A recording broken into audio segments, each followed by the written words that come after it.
Section 8.4 is on area of a triangle.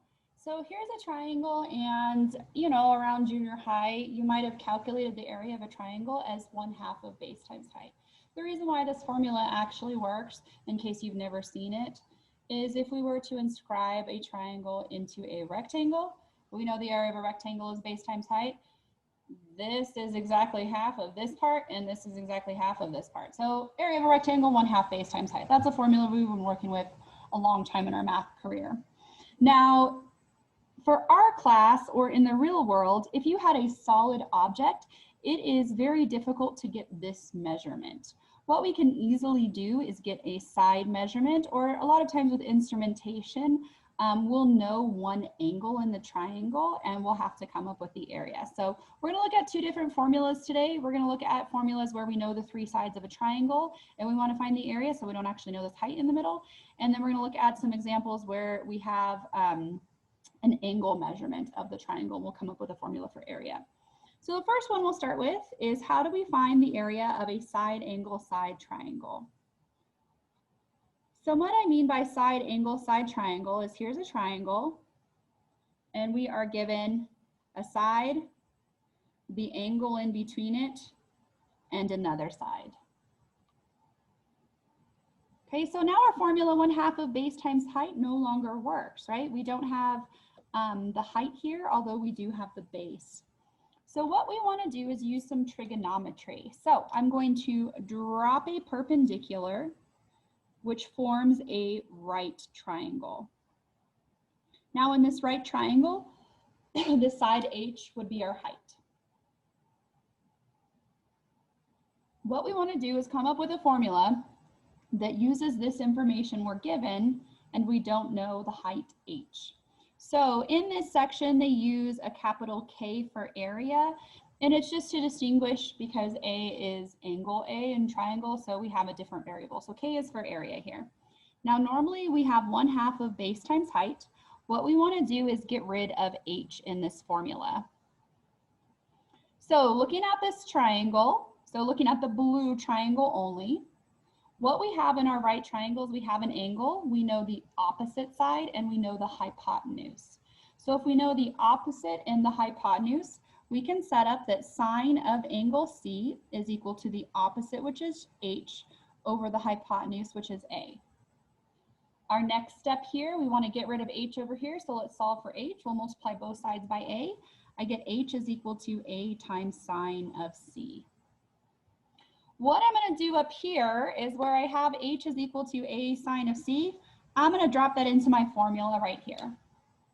So I get that the area of a triangle is equal to 1/2 times B times H, which was A times sine of C. We like things alphabetical, so I'm going to write this 1/2 of AB times sine of C. Okay, so now what we did is come up with a formula for a side angle side triangle. And in general, this will always work if we have two sides and the angle in between those two sides. Our area is 1/2 of AB sine of C. We could put this in terms of the other letters as well. So we'd have 1/2 BC sine of the angle in between them, which is going to be A, or 1/2 A times C times sine of the angle between them, which is going to be B.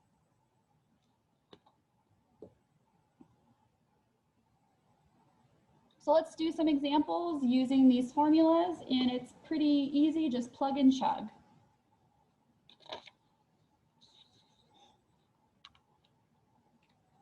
So let's find the area of the triangle.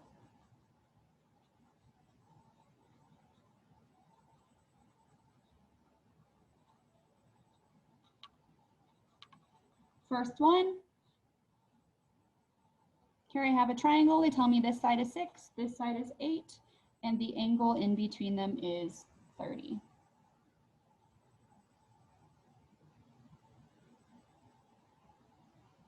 So if we want, we can label our sides A and B, and the angle in between them is C.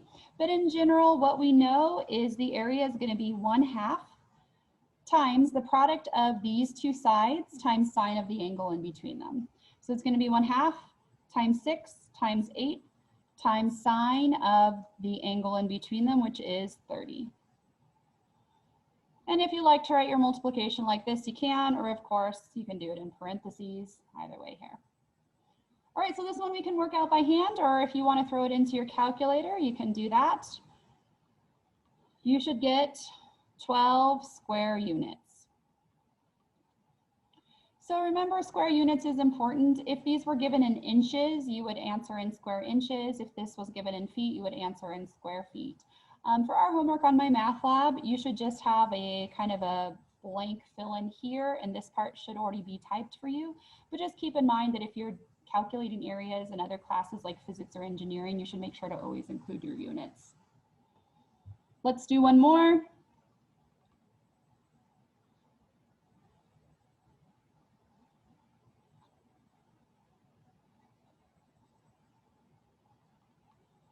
Okay, so our area of a triangle is going to be 1/2 of the product of the sides times sine of the angle in between them.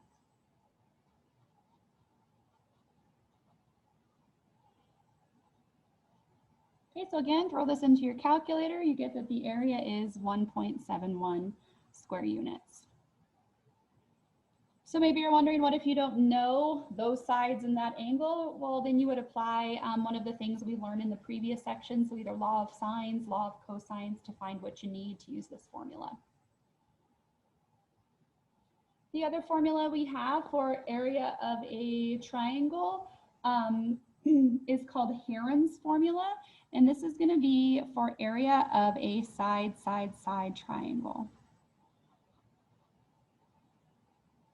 And this is the one that more realistically in real world situations you might use. So this angle was given to us in these last two problems, but in the real world, it's easy to measure around the outside of a 3D object, but it's not as easy without special instrumentation to get the angle. So next up, we'll do area of side triangle. This is called Heron's formula. So the mathematician who invented this, his name was Heron. I'm not going to go over the proof because it's a little bit long and I don't think it gives you like that aha moment. So I'm going to give you Heron's formula without proof. If you are interested in seeing a proof of Heron's formula, Google proof of Heron's formula. There's some cool videos online. So here we have side. So we're given the three sides of a triangle, A, B, C. We're not given any of the angle. So Heron says that the area of a triangle is equal to square root of S times S minus A times S minus B times S minus C, where S is equal to 1/2 of A plus B plus C.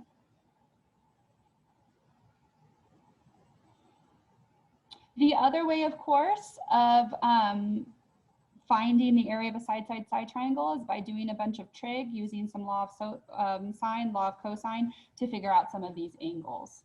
But as we saw in the last couple sections, those law of sines, law of cosines problems, those can be pretty long. So being able to use just this one formula is going to be an advantage to us. So we'll go ahead and do two examples here of using Heron's formula.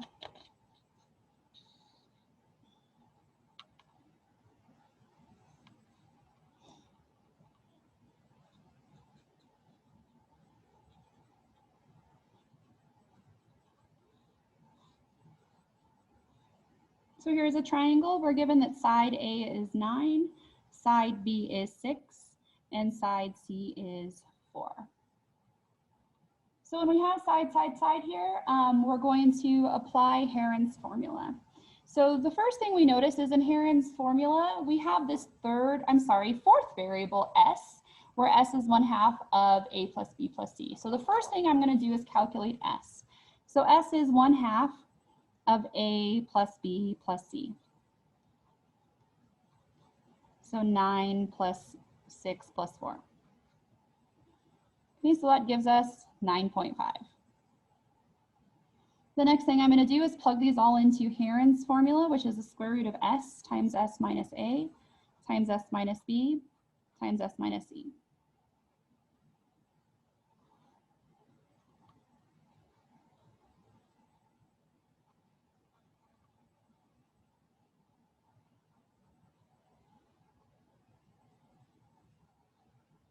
Now you should be able to plug this in your calculator in all one step, The thing you want to be careful about is you have to tell your calculator that this whole thing is under your square root. So if your calculator doesn't automatically give you a parenthesis when you type the square root button, you need to include that, and you also need to add an extra one here. Okay, so in your calculator, I would hit square root and then parenthesis 9.5 times, and in parenthesis 9.5 minus 9, close the parenthesis, times, and keep going. You should get 9.5623. On your homework, pay attention to how many decimal places they want you round to. I'll go ahead and round to 2 places, so we get 9.56 square units. On your homework, it's mostly 1 or 2 decimal places.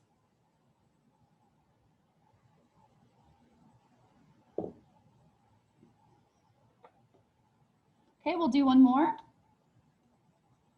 Let's find the exact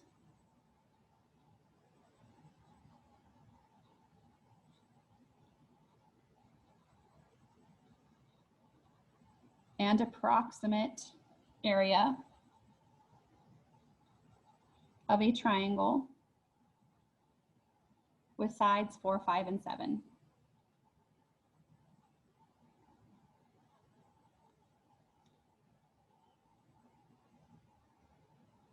Okay, so find the exact and approximate area of a triangle with sides 4, 5, and 7. So I'm going to go ahead and let A be 4, B be 5, and C be 7. And it doesn't matter what order you write these in. If you put these in a different order, you should still get the same final answer with me as I get.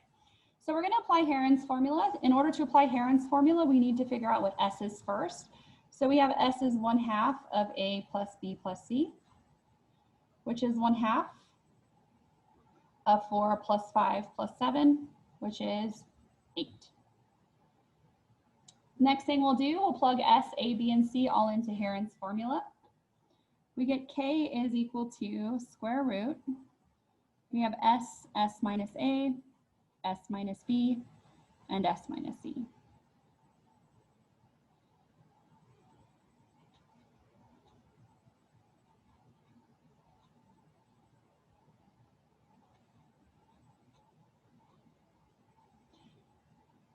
All right, so we were asked for 2 answers. We're asked for the exact answer and the approximate answer. So exact means in terms of a square root, or left in terms of a fraction. Approximate would be the decimal approximation.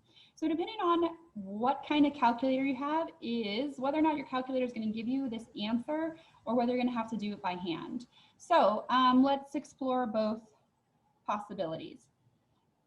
This works out to 96. So this is square root of 96. So everyone give this a try with your calculator. Go ahead and hit square root 96. If your calculator has what's called pretty print, your calculator might give you the answer 5 root 6. This is called the exact answer.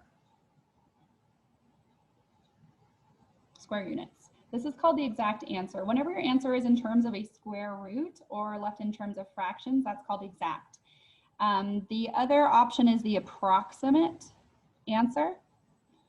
If your calculator gave you, maybe it gave you 9.79796, which rounds to 9.80 square units.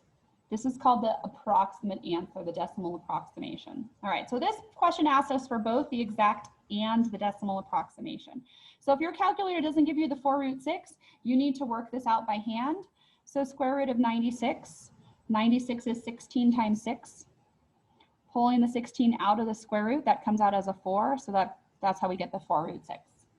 Okay, so on your calculator, you need to know how to get both of these answers. Not every calculator will give this, but if your calculator gives this answer, you need to know how to get the decimal approximation. You might have an approximately equal button you can hit. Or the best thing to do is Google how to switch between exact and approximate form on a TI-30 or whatever kind of calculator you have. It's important that you know how to do either one of these because you'll see both of these on your homework and you'll see both of these on your test. So make sure you know how to get this answer by hand if your calculator won't do it. And if your calculator gives you the exact form, make sure you know how to ask your calculator also give you the approximate form. They're all a little bit different, so send me an email if you need help with that, or of course Google's a really good resource for help with the calculator.